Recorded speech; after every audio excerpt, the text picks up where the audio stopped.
Vamos dar início aqui a mais um mini curso promovido pela Comissão de Direito Previdenciário da OAB Barreiro, tá?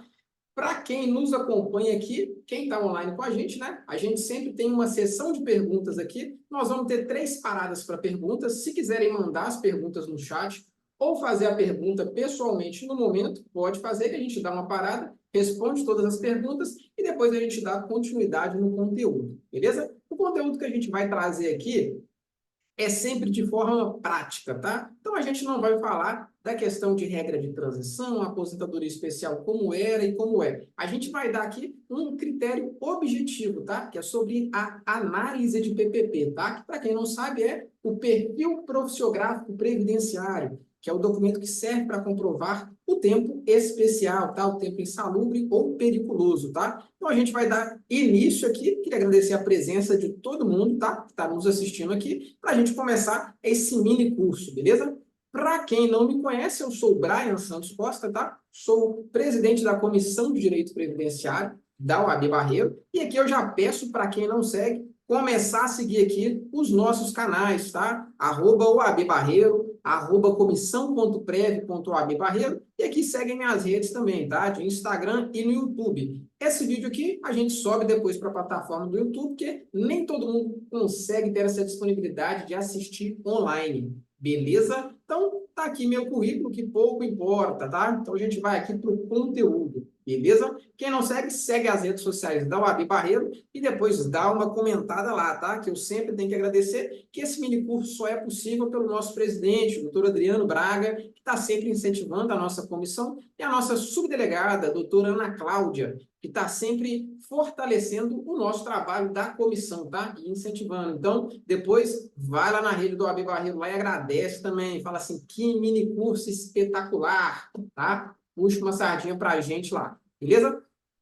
Vamos começar o conteúdo aqui, galera. Conteúdo prático. Prático é documento, processo judicial, súmulas, beleza? Então, aqui, para quem nunca viu, esse é um PPP, tá? PPP nada mais é do que perfil profissiográfico previdenciário, que é um documento que serve para comprovar o exercício da atividade especial. Brian, o que quer dizer isso? Quer dizer que aquele camarada que vai te procurar e fala, ó, trabalhei muito tempo na Fiat, e lá eu exerci atividade especial, o ruído era altíssimo. Ah, mas isso lá, tá, é PPP. Chega ali a enfermeira e você fala, oh, trabalhei no hospital, fazia plantão no CTI, é o PPP também, tá? Qualquer agente nocivo, insalubre e periculoso, segundo a lei do INSS, tá? A lei 8.213, o documento que serve para comprovar o exercício da atividade profissional é o PPP, beleza? Então, esse aqui é um PPP completo, que antes da gente começar a falar sobre o que é, como comprovar, quais documentos, o que tem que ser observado, o principal é identificar o que é um PPP. Tá aqui, tá? Ele não é repartido assim, não, eu reparti apenas para caber na tela, tá? É um documento que, em geral, é emitido em uma folha ou 2 folhas, a depender do tamanho, né, das informações que são necessárias. Às vezes a pessoa está lá, tem 20, 30 anos, aí o PPP vai ser igual uma folha de papel maço, né? Vai ter muita informação. Mas, em geral, não é um documento tão grande, porque o PPP é um documento simples e direto. O conteúdo que a gente vai apresentar hoje aqui é sobre a informação da aposentadoria do profissional da saúde, como que funciona, quais documentos, quais as informações que são necessárias serem apresentadas, e se tiver algum problema de alguém não entender, manda no chat aí que a gente dá uma parada e responde também, beleza? Ao longo aqui, a gente vai ter 3 paradas para perguntas. Se eu estiver falando rápido demais, pode parar aí também, que a gente dá uma parada e volta também, beleza? O importante é todo mundo entender. Atividade especial nada mais é do que alguém que exerce atividade, tá? Em condições que afetem a saúde, integridade física ou risco de vida dos trabalhadores, tá? E aí a gente está falando de ou insalubridade ou periculosidade, tá? Que é um critério ou outro, beleza? Para fins de reconhecimento do INSS. Com base nisso, a gente vai atrelar aqui esse nosso mini curso de hoje, voltado especificamente para o agente nocivo insalubridade, agentes biológicos, tá? Porque para quem exerce atividade na área da saúde, exerce atividade exposto a agente físico? Em geral, não. O que é agente físico? É ruído, o mais comum. O que é agente químico? Em geral, hidrocarbonetos, né? Álcool, gasolina, benzeno, tolueno, xileno, que são agentes químicos. E agente biológico nada mais é do que vírus, protozoários, bactérias. Então, quando a gente fala de agentes biológicos, está diretamente ligado à área da saúde, beleza? Sabendo aqui que a gente vai falar sobre agente biológico, aí a gente vai falar o seguinte, Brian, como que eu comprovo que eu exerci atividade? Agentes biológicos, em geral, tá? A gente se divide em dois períodos, tá? O período anterior a 95 e após 95. Por quê? Até 28 de 4 de 95, existia algo no INSS que se chamava enquadramento por categoria profissional. O que quer dizer enquadramento por categoria profissional? Quer dizer que o segurado bastava exercer a atividade naquela profissão que vai ter um enquadramento diretamente nela. Como assim, Brian? Falou, ó, eu tenho a carteira assinada como médico. Enquadramento por categoria profissional, porque eu estava elencado dentro das atividades. E, em geral, as atividades lá mais comuns eram medicina, odontologia, enfermagem, auxiliar de enfermagem, técnico de enfermagem, técnico de raio-x, tá? Então, todas as atividades que, em geral, estão relacionadas a essa área da saúde mais específica, beleza? Isso estava onde? Estava em dois decretos, tá? O decreto 53.831 de 64 e o decreto 83080 de 79, tá? Esses dois decretos, eles estabelecem o enquadramento por categoria profissional. Brian, tem que enquadrar em um e no outro? Não, em um dos dois, tá? Porque um não revogou o outro. Eles só foram revogados em 97. Então, até 28 de 4 de 95, bastava estar no rol taxativo de profissões. A legislação fala taxativo, mas às vezes a gente consegue uma interpretação para a extensão disso aí, tá? Ô, Brian, a aula não é prática? Então me dá um exemplo. Tome exemplo, então. Tá aqui, ó. Decreto 53831 de 64. Tá aqui, ó. Campo de aplicação biológico, está aqui, ó. Esse nome tudo difícil, que a gente não entende nada. Vamos no de baixo, que é mais fácil, né? No agente nocivo de baixo, ele apresenta as informações mais importantes, né? E com base nele, era possível enquadramento por categoria profissional simplesmente com base nisso. Por quê? Porque nele constam as informações, tá? Tá aqui a informação: serviços infecciosos ou parasitários humanos, animais, serviço de assistência médica, odontológica e hospitalar em que haja contato obrigatório com organismos doentes ou com materiais infecto-contagiantes, tá? Então, tá aqui as informações constando o que era necessário, tá? Atividade médica, odontológica e hospitalar, tá? Então, veja, e hospitalar, e não apenas hospitalar, tá? Então, é médica, odontológica e hospitalar. Esse hospitalar, ele abre um leque para outras atividades, tá? Pô, Brian, eu não entendi muito bem, não. Então, tome então, tá? Esse é o anexo 1, beleza? O anexo 1, ele traz de forma mais exemplificativa a informação. Então, tá aqui, ó.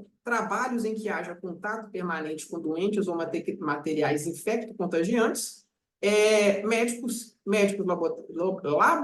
laboratoristas, trava-língua, patologistas, técnicos de laboratórios, dentistas e enfermeiros. Beleza. Ô, Brian, mas o que é isso aqui? Atividades discriminadas entre o 2 e 1.3, tá? Aí é o seguinte, aqui é a apresentação do quê? Do decreto 83080 de 79. Tá? Então tá aqui, ó. Os dois apresentam as mesmas informações, vocês viram aqui, só que de forma um pouco diferente, né? Aqui o decreto de 79, ele traz as informações um pouco mais exemplificativa, né? Não com aquela informação, às vezes, um pouco limitada, né? Aqui ele traz a informação completa, ó, técnico de raio-x. Brian, isso tudo é para quê? Para mostrar que até 95 não tinha dificuldade.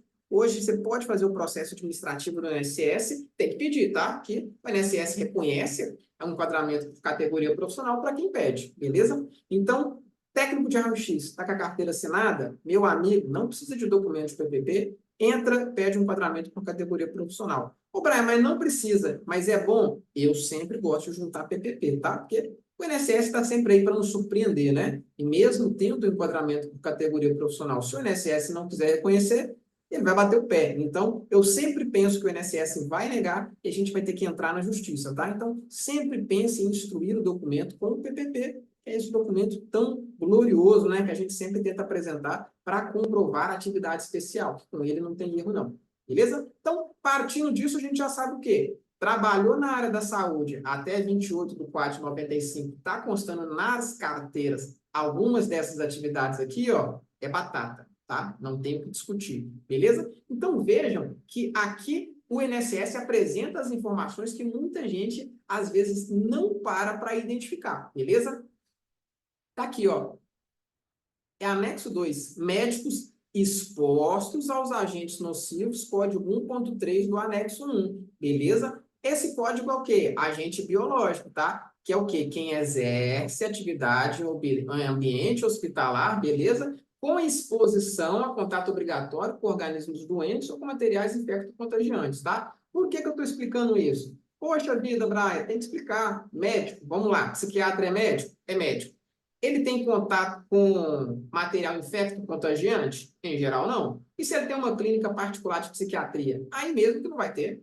Ele não tem contato com material infecto-contagiante porque é doença do ponto de vista psiquiátrico. Doença do ponto de vista psiquiátrico. Ela não tem exposição a germes, bactérias, protozoários? Pode ter, mas é pelo atendimento ao público, tá? Agora, eu sou médico psiquiatra dentro de um hospital. Opa, aí é diferente. Eu tenho contato com pacientes? Tenho. Então, materiais infecto-contagiosos?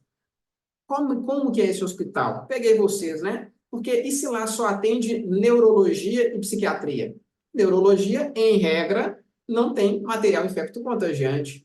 Beleza? Entenderam? Então, sempre quando for pensar no ponto de vista da área da saúde, tem que pensar sempre de forma extensa, tá? Aqui a gente fala de veterinária. O veterinário tem exposição? Poxa vida, o veterinário que eu levei minha cachorrinha ali, abriu ela inteira, fez cirurgia, tem sangue, vísceras, tem sim, beleza. E o veterinário daquele garanhão da fazenda do Eduardo Costa? Beleza, milionário, só cavalo gigante.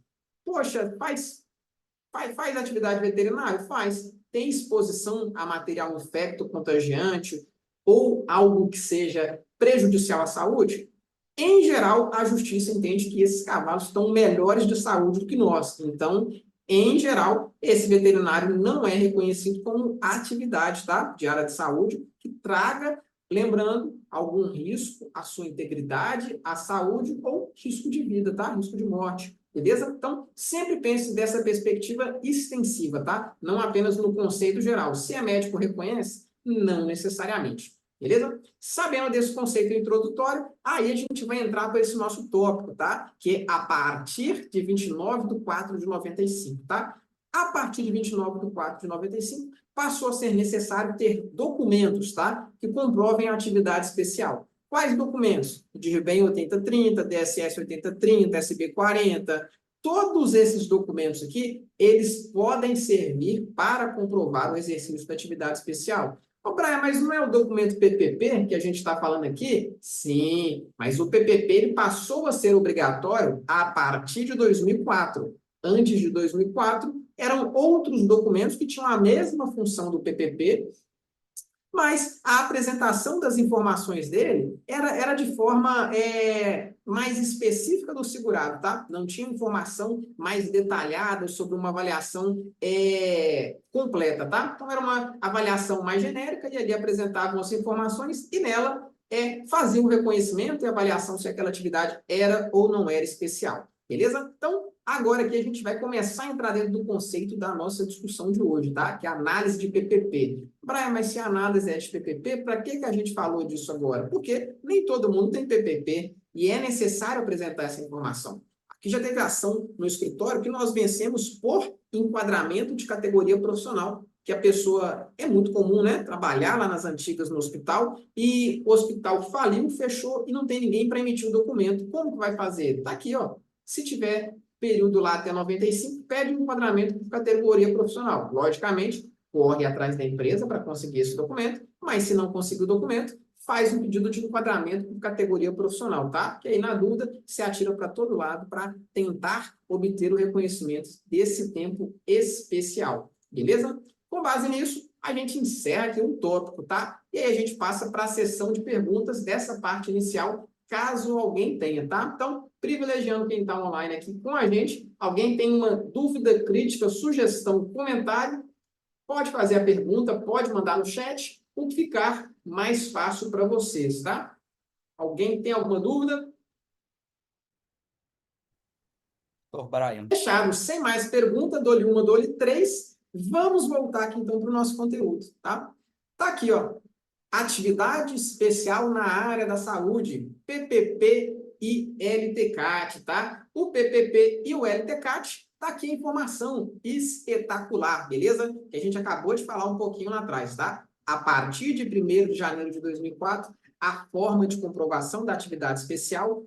Estou falando da área da saúde? Estou, mas serve para tudo, tá? Qualquer agente nocivo insalubre passou a ser obrigatório o documento PPP, Perfil Profissiográfico Previdenciário. Por quê? Ele apresenta um perfil da profissiografia, que é a atividade realizada na perspectiva previdenciária. Brian, LTCAT. O que é LTCAT? O LTCAT é o Laudo Técnico de Condições Ambientais de Trabalho. Ele é o documento que serve para emitir o PPP, beleza? O LTCAT é um documento, em geral, que, na maioria das situações, a empresa se nega a fornecer, tá? Porque o LTCAT, o fornecimento dele, na legislação não fala que é obrigatório, tá? Porque o PPP é emitido com base no LTCAT e é a empresa que tem que emitir ele de forma correta. E, às vezes, quando a gente vai pedir o LTCAT, a empresa fica com receio de tomar uma ação trabalhista, porque, às vezes, pode ter ou não algum gato ali nas informações, mas a gente sempre apresenta essas informações, tanto para o INSS quanto para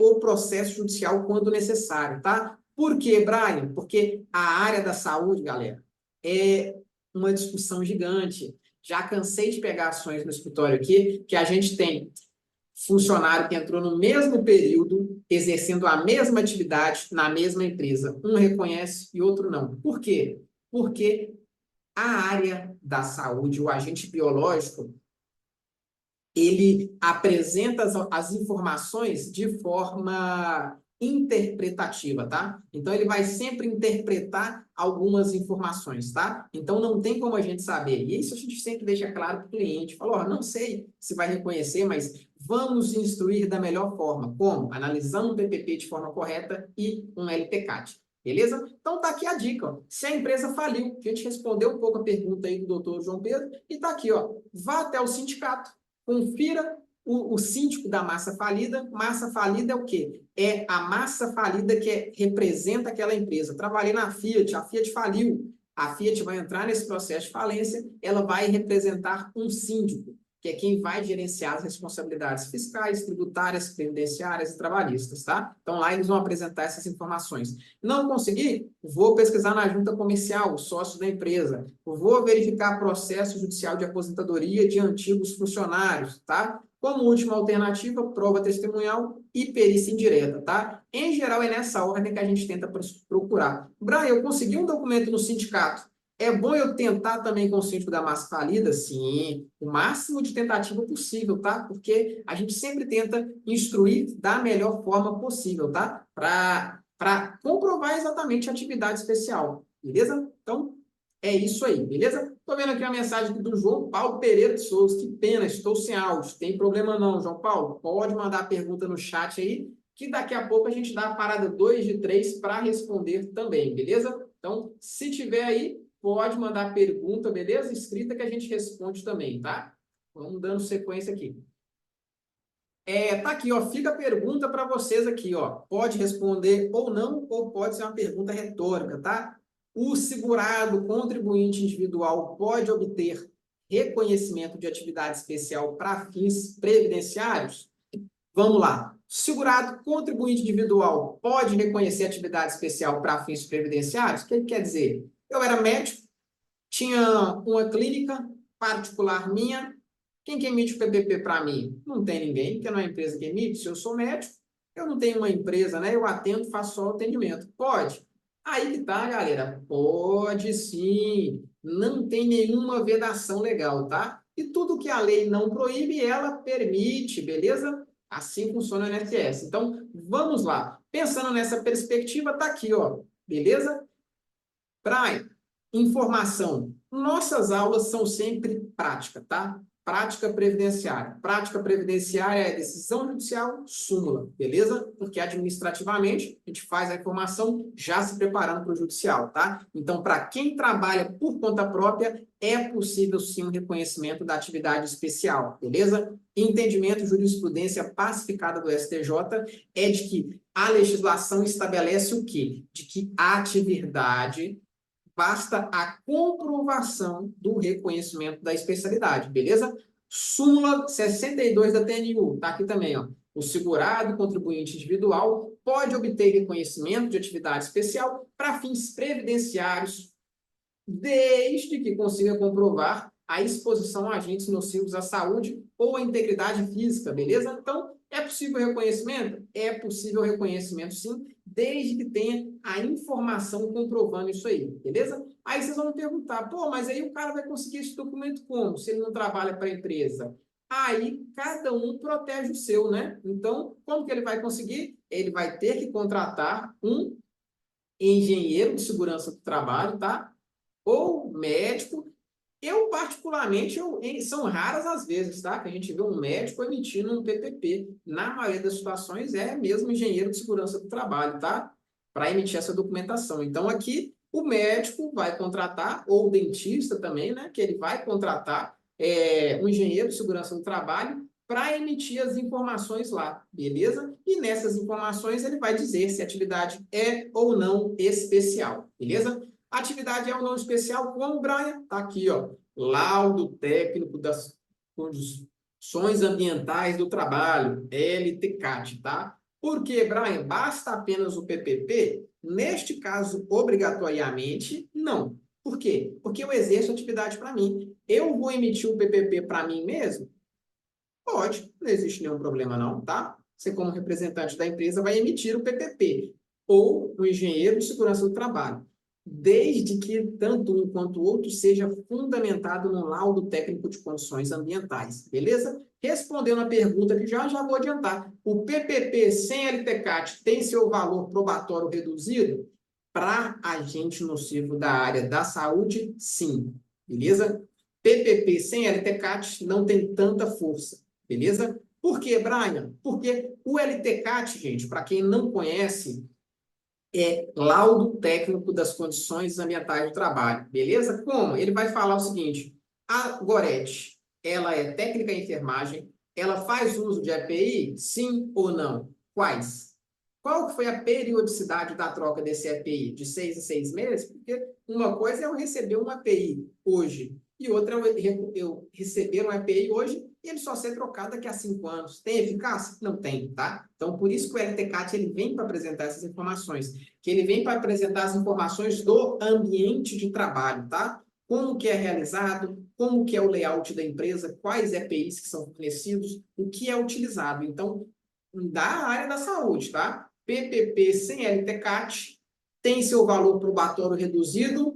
Sim. Beleza? PPP sem LTCAT não é recomendável na área da saúde, beleza?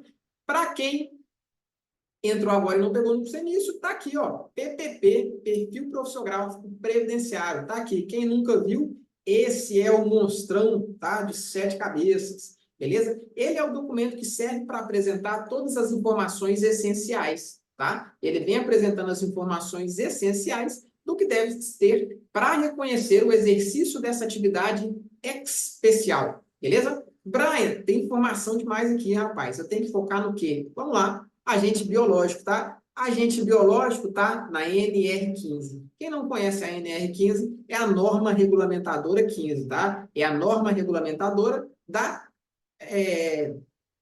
proeficiência do trabalho para identificar quais são os requisitos de se uma atividade é ou não nociva, tá? Ao trabalhador, à trabalhadora. Então, o agente biológico lá para fins de reconhecimento é aquele infeccioso e contagioso, tá? Bactérias, fungos, protozoários, vírus.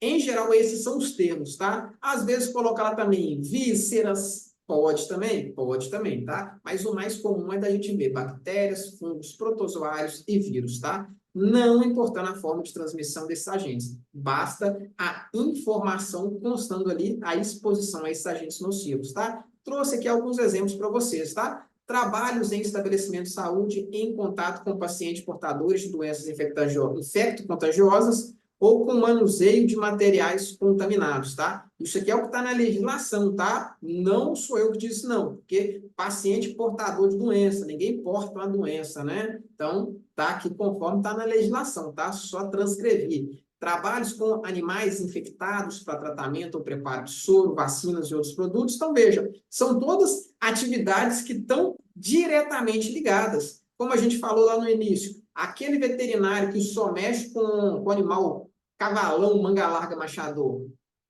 tem animais infectados para tratamento? Em geral, não. É só animal de grande porte com saúde melhor que a nossa, né? Então, aí é difícil o reconhecimento dessa atividade, tá? Sempre tem que pensar desse ponto de vista, tá? Se há ou não algum risco à integridade, à saúde da pessoa que está exercendo a atividade, beleza? Então, para facilitar para vocês trazendo essa colher de chá, aqui eu identifiquei alguns pontos para vocês que têm que ser observados, tá? Quem não estiver anotando, não precisa anotar, que isso aqui vai ficar disponível para vocês depois, tá? Vou mandar os slides também para que vocês possam acompanhar, beleza? Então, a análise do PPP tem que focar no quê? Nesses agentes aqui, tá? Nesses itens 13.7, 15, 16, 19 e 20, tá? São os documentos que servem para comprovar. Brian, quer dizer que tem que focar? Sim. Mas tem que ter essa informação de forma clara? Não necessariamente. Tem que tem que comprovar o exercício da atividade, tá? Por quê? Tá aqui, ó. O código GFIP, o GFIP nada mais é do que um código de vinculação ao exercício da atividade, tá? Então, se consta a informação 04, esse código tem que estar aqui, ó, 13.7, tá? Vai estar aqui, ó, 4. Se é 4, significa que a empresa reconhece a atividade como especial e essa atividade, ela gera recolhimento, tá? Porque quem aposenta especial, ele aposenta mais breve, né? Então, por conta disso, por se aposentar de forma mais breve, a empresa tem que fazer uma cota patronal de recolhimento mais alto, tá? E às vezes eles não fazem. Então, se não tem o código 4, significa que a empresa não reconhece, mas quem tem que reconhecer para fins de aposentadoria é o INSS, tá? E não a empresa necessariamente, beleza?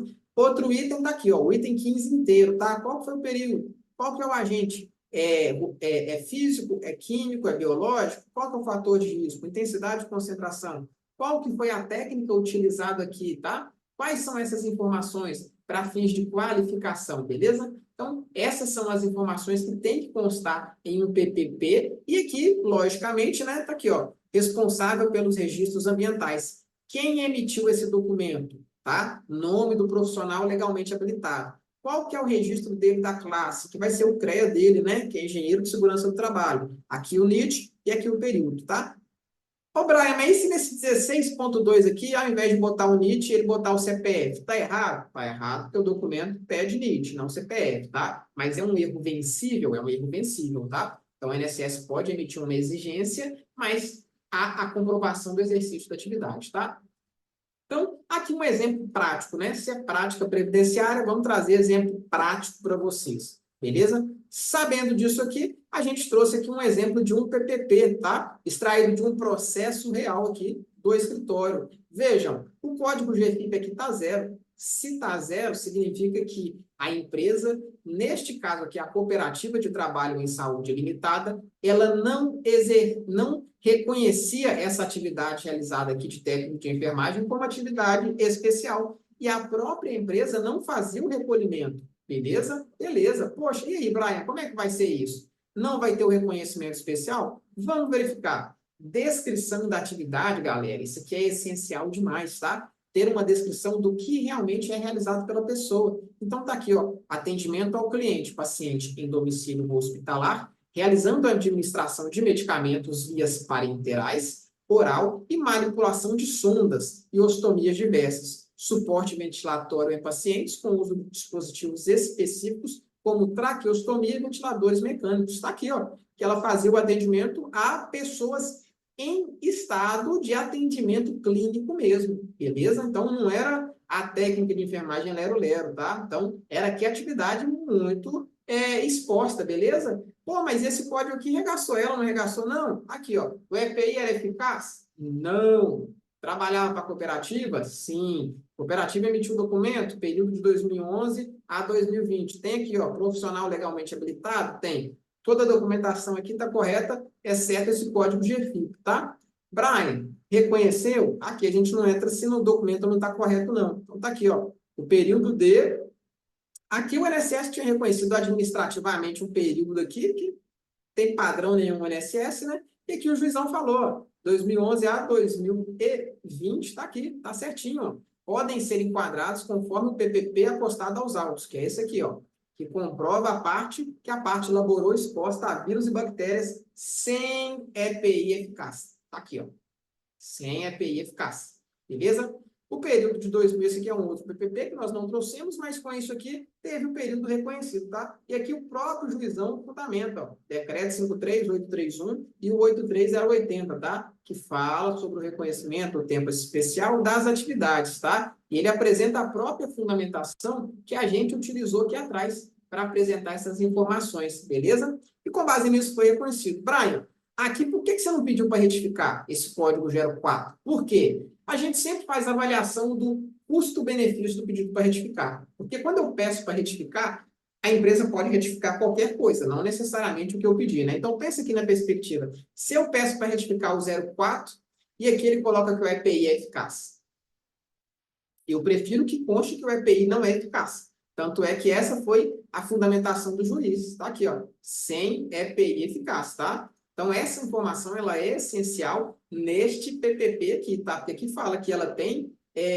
fazia o dispositivo específico de traqueostomia, né? Fazia a limpeza, fazia o atendimento, administração de medicamento, via oral, manipulação, as sondas, tá? De traqueostomia também. Então, tudo isso de ostomia, né? Que é mais embaixo. Então, tudo isso mostrava que ela estava exposta, tá? A vírus infecto-protozoários, infectantes, então tudo, beleza?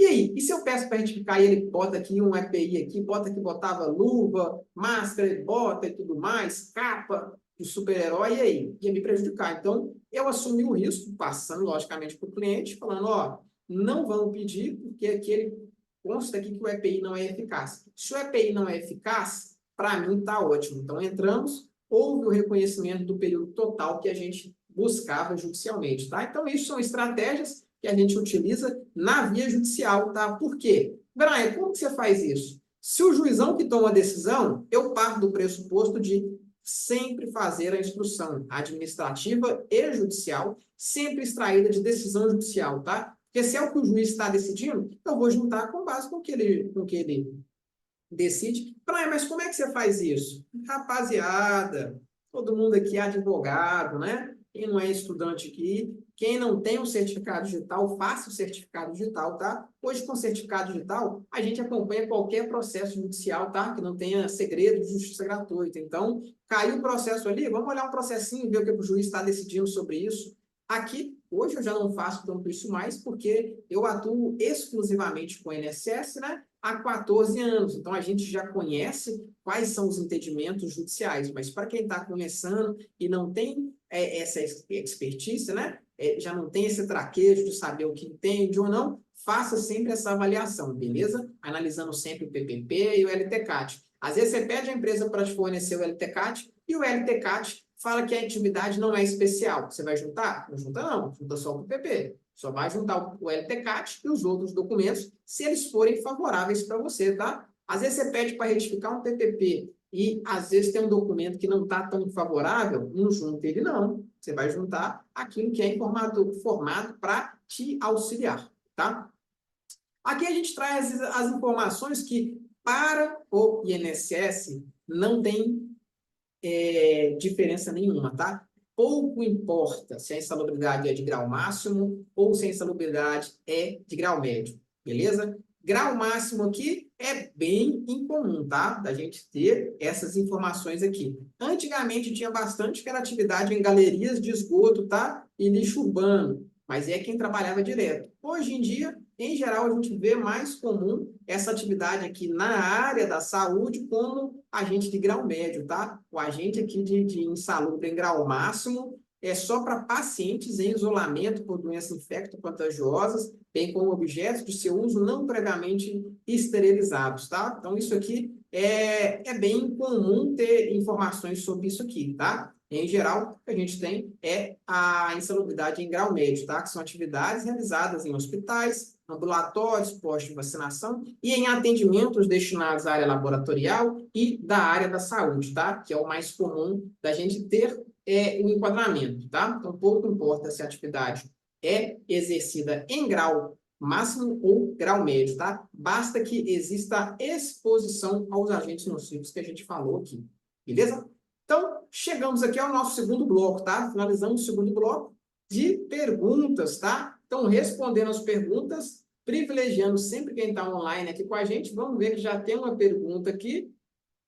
Sem mais perguntas, vamos conduzir aqui para essa parte final do nosso mini curso, beleza?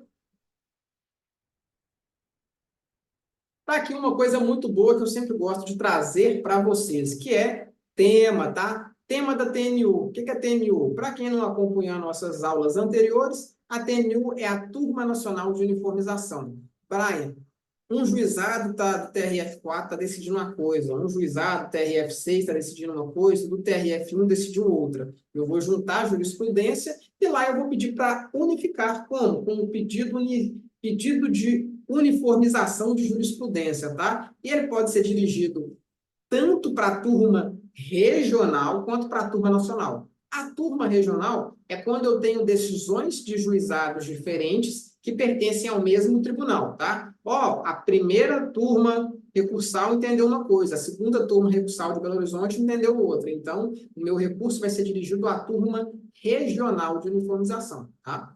Brian, primeira turma recursal do TRF1 entendeu uma coisa, a do TRF4 entendeu outra. Aí vai ser turma nacional de uniformização, tá? A turma nacional de uniformização, ela faz igual o STJ e o STF, tá? Ela cria temas e súmulas para deixar lá e pacificado, tá? E isso aqui, ele tem força de súmula, tá? Força de lei, para quem não sabe o que é. Então, se está simulado, se tem um tema discutido, isso vai ser aplicado para o país inteiro, tá? Então, aqui ele sempre vem a questão submetida e a tese que foi firmada, tá? Saber se para o reconhecimento de tempo especial pela exposição nociva aos agentes biológicos mencionadas na legislação previdenciária há a necessidade de comprovar a habitualidade e permanência.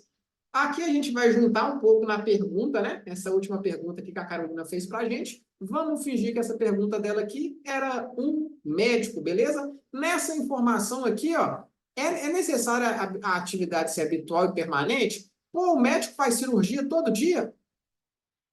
Não, não necessariamente, né? Ah, era cirurgião dentista, cirurgião dentista, tem um escritório pessoal dele ali, pequeno, beleza? Ele faz cirurgia todo dia? Não, tem dia que ele só faz atendimento.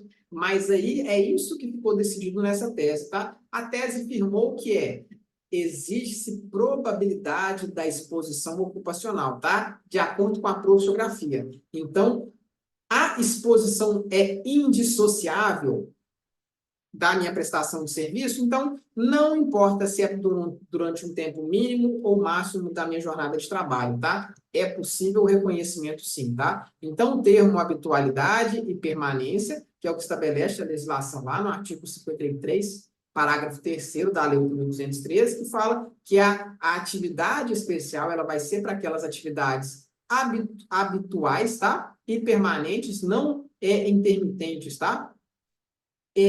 Sobre o reconhecimento da atividade especial. Então, se eu exerço atividade de cirurgião dentista, a profissiografia da minha atividade ocupacional é de que eu seja cirurgião dentista durante todos os tempos. Não necessariamente terá, mas aqui é cabível o reconhecimento, tá? Não sendo necessário que eu faça cirurgia todo dia. Então, tá aqui, ó, tema 211 da TNU. Tá aqui um julgado para vocês também do TRF4, que ele apresenta que a exposição ao agente biológico é feita uma análise qualitativa, tá? E a intermitência não tem nenhum problema, porque eu faço cirurgia, paro, faço cirurgia, paro. Ninguém faz cirurgia todo dia, toda hora, todo momento, beleza? Então, análise qualitativa. Qualitativa é o quê? Qualitativa é de qualidade, então não quantidade. Então, basta que eu exerça atividade, não exposição. Porque é bem complicado, né? Fala assim, pô, o cara é médico, beleza, mas só vai ser comprovado se a atividade que ele fizer jorrar muito sangue. Não tem como não, não tem como quantificar, né? A exposição a vírus, protozoários e bactérias. Não tem como. Então, basta que seja exercida essa atividade e que a profissiografia dele tem essa exposição, tá? Tá aqui para vocês um modelo de um LTCAT, tá? O LTCAT, o iniciozinho dele é assim. Tem um modelo ou outro, que depende de quem vai emitir, mas é assim, tá? Vem o objetivo dele, que é basear, tá, as atividades realizadas por grupos homogêneos de trabalhadores que estão expostos as mesmas condições em funções de similaridade, que é o quê? Eu estou num hospital, eu vou realizar essa análise de todos os médicos? Sim, mas você vai analisar todos os médicos? Não. Ele vai pegar um grupo de médicos, o médico só faz cirurgia no CTI, o médico faz atendimento na pediatria, o médico faz atendimento na cardiologia. Então, ele vai pegar grupos específicos e, a partir disso, ele vai ter um resultado final, tá? Se aquela atividade ela pode ou não ser reconhecida como uma atividade especial. Beleza? Essa é a classificação que vai fazer para fins de critério de emissão desse laudo técnico, tá? Ele vai avaliar o local de trabalho para saber se tem uso de EPI, tá?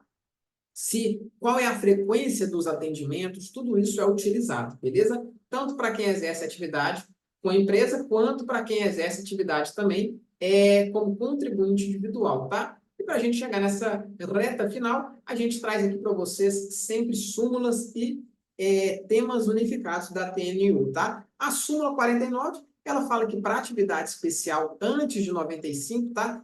Não precisa ocorrer de forma permanente, tá? Porque esse termo habitual e permanente, ele passou a ser exigido após 95, tá? Antes de 95, bastava o exercício da atividade, beleza? Porque as informações lá, para constar, não precisava ser de forma clara, tá? Apenas bastava o exercício da atividade, tanto é que cabia o enquadramento por categoria profissional, porque o enquadramento por categoria profissional, ele apresenta as informações todas de forma bem clara, tá? Que é o rol taxativo, beleza? Súmula 50 da TNU, é possível a conversão do tempo de serviço especial em comum, do trabalho prestado em qualquer período, tá? Beleza.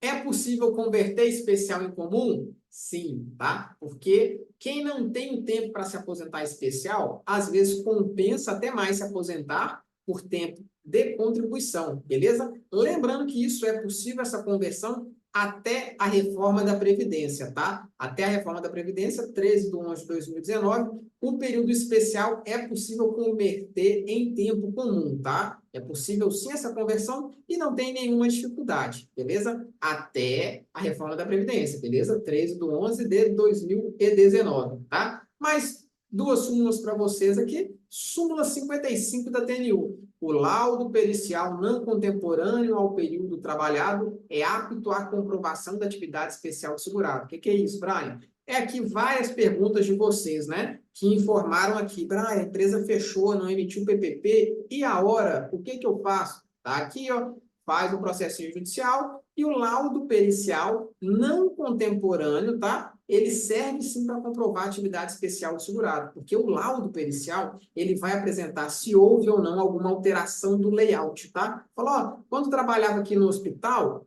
por mais que não tivesse esse documento lá na época de 90, agora tudo é emitido com base no laudo técnico de 2010 e não houve alteração das salas, dos equipamentos, da forma de atendimento, e é possível sim esse reconhecimento retroativo, tá? Súmula 82, para reconhecimento de condição especial de trabalho, antes de 29 de 4 de 95, a exposição a agentes nocivos à saúde ou à integridade física não precisa ocorrer de forma permanente, tá? Então, não precisa ocorrer de forma permanente aqui o exercício dessa exposição, beleza? Para a gente finalizar, tá aqui, ó, o código 1.3.2 do quadro anexo ao decreto 5383 de 64, além dos profissionais da área da saúde, contemplam os trabalhadores que exercem atividades e serviços gerais em limpeza e organização, tá? Nós deixamos por último aqui essa aba de finalização, por quê? Porque a súmula 82 da TNU, ela trouxe um precedente gigante que hoje é aplicado de forma muito prática, tá? Porque antigamente era só quem exercia atividade no hospital que era reconhecido. A partir do entendimento jurisprudencial, entendeu-se que não era apenas a atividade no hospital, mas a atividade exposta a vírus protozoários e alguns agentes, né? Tá aqui, ó. Quem trabalha em serviços gerais, limpeza e organização, higienização dos ambientes hospitalares, algumas das vezes está mais exposto ainda do que médico, né? Porque ele, né, é responsável por fazer a higiene desse local todo. Então, o contato ali ele é direto, tá? Então, para essas pessoas, elas passaram a ter um reconhecimento mais fácil, tá? Judicialmente, porque aqui tem as informações a partir do próprio PPP, e às vezes o LTCAT nem precisa tanto, tá? Porque a gente está falando aqui de informação principal, tá? Aqui no escritório, a gente já teve um reconhecimento de pessoa que trabalhava na área de limpeza no hospital, trabalhava na parte de manutenção como zelador do hospital também, porque tinha que frequentar todos os quartos dos pacientes para fazer a manutenção. Já teve também agente funerário, só que o agente funerário que era responsável pela busca e liberação de alguns corpos, né? Então, a partir disso, mesmo ele vendendo o plano funerário, ele tinha que ir no hospital para fazer a liberação dos corpos, né? E tinha no PPP dele, não constava as informações. Então, quando tinha amputação de membro, ele era responsável por levar isso. Então lembre-se sempre do PPP constar todas as informações para não deixar nada de fora, tá? Essas são as informações que sempre tem que constar, beleza? E por último, para a gente finalizar aqui, tem essas 3 informações que é aquele gostinho de quero mais, tá? A gente não vai entrar no mérito aqui hoje não, mas talvez seja um tema futuro para a gente falar aqui em outro mini curso, beleza? Que são as 3 espécies de aposentadoria para quem está na área da saúde, tá? Que é a aposentadoria especial, a aposentadoria por tempo de contribuição e a aposentadoria por pontos. Como assim, Brian? Especial só vai ser contabilizado no tempo especial.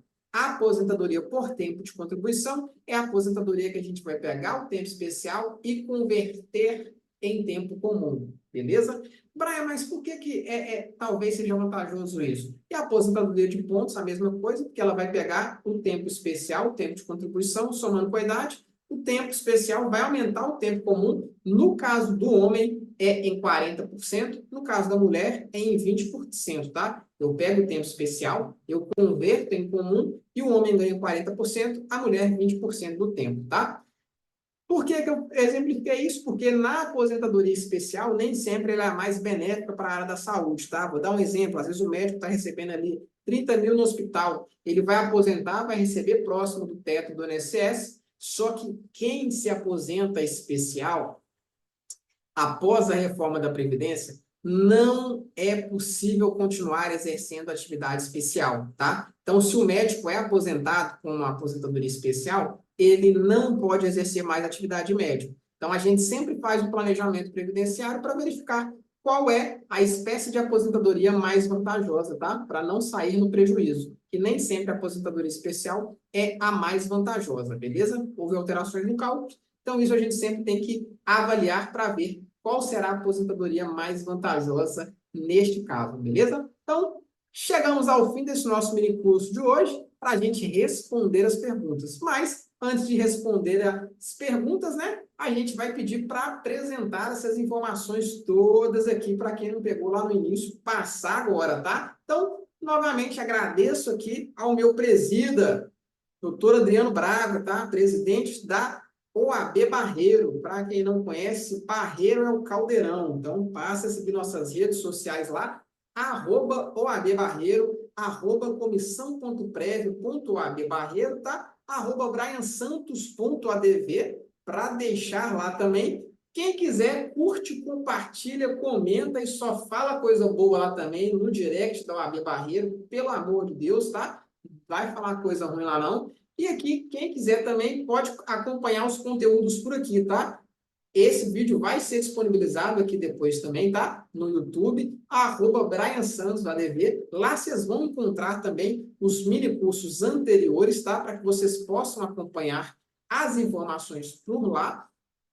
E lá vocês vão conseguir acompanhar todas as informações, tá? Então já seguem as redes sociais da OAB Barreiro, da comissão do Dr. Brian, que fala aqui com vocês, tá? O YouTube também, que vocês vão acompanhar os vídeos anteriores também, tá? Então, fique aqui o agradecimento à participação de todos vocês e a gente vai seguir aqui para essa sessão de perguntas.